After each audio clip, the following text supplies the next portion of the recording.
Thank you, Mr. Speaker. Well, they may be calling on the vice president, but based on his letter, he's not answering.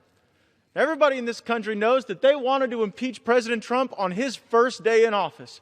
And it looks like they're going to want to impeach him on his last day, too. And all he did in the middle was rescue our economy, rebuild our military, reform the VA, and reduce America's involvement in foreign wars. Now, I join the bipartisan caucus condemning the violence that we saw at our Capitol, but the hypocrisy is just downright disorienting.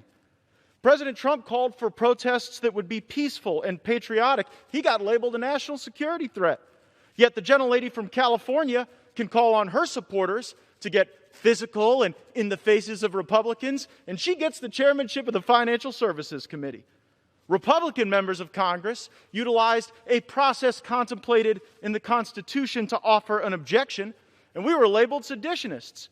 Democrat members of Congress raised funds for groups attacking our police, burning our cities, destroying our businesses, establishing autonomous zones, and they were celebrated as justice warriors. Wednesday, they called for unity, democracy, and healing. Now, just days later, seeking power and political advantage, the Democrats have reverted to the mean. They've gone back to their natural state, the party of impeachment, removal, and division. They're about to have unified control of the government. Maybe they'd use this time to preview an agenda for the American people. Now, the last two times the 25th Amendment was invoked, it was to facilitate a colonoscopy. Now they're using it to facilitate a transition to Joe Biden. How weird. Why? I'd call it virtue signaling, but there is no virtue in it. This removal effort isn't for America. It's for them, for their ability to showcase and wield power. And we see the power of cancellation and removal on full display in America today. Forbes magazine has called for White House officials to be shamed and unemployable. ABC News has called for the cleansing of the Trump movement. I don't know what that means, but talking about cleansing our fellow human beings sure is scary. Big tech has driven consumers and conservatives off of monopolistic platforms. And then when we created our own platform, Parler, it was nuked from the internet altogether. The gentlelady from New York was booted from a Harvard advisory board because she took an adverse position on electors that had been taken by every single member of the Congressional Black Caucus in 2001.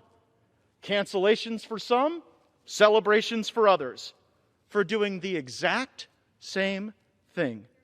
The President of the United States can't tweet or post on Facebook, but we know from Project Veritas that the principal counsel for PBS can call for the government to steal children from Republicans and throw Molotov cocktails at the White House.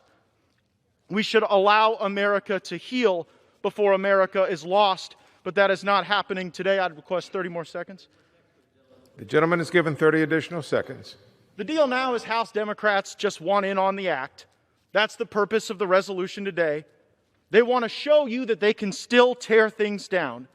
I guess over the next 2 years, we'll see if they're capable of building anything or anyone up. This is a deeply unpopular impeachment. The public wishes we were here dealing with coronavirus, not the virus of Trump hatred that you seem to have found no vaccine for.